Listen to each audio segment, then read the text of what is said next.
simplify the metric into one simple standard. Because if you have to report hypertension to MIPS for Medicare, to HEDIS for commercial and Medicaid, and for your ABFM QI project, why do we have separate rules to keep the staff running in circles around the same chronic condition? That's silly. It doesn't make sense.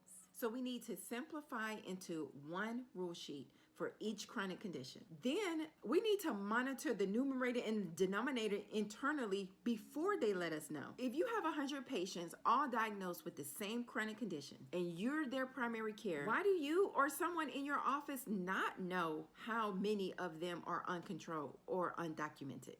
Someone should be aware of this.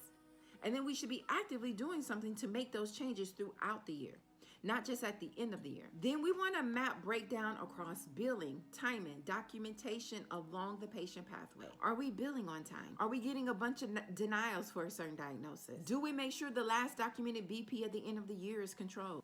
Are we documenting progress, or do we document the same way we've been documenting the last 20 years because that's the way it's always been done? Then we want to identify where performance is failing. From the appointment setting to receiving the pay for the visit, where along the patient journey are steps being missed that allow this metric to remain uncontrolled? To prevent future surprise penalties before changing workflows, adding technology, or launching a quality initiative, the first step is understanding where the breakdown actually occurs and why.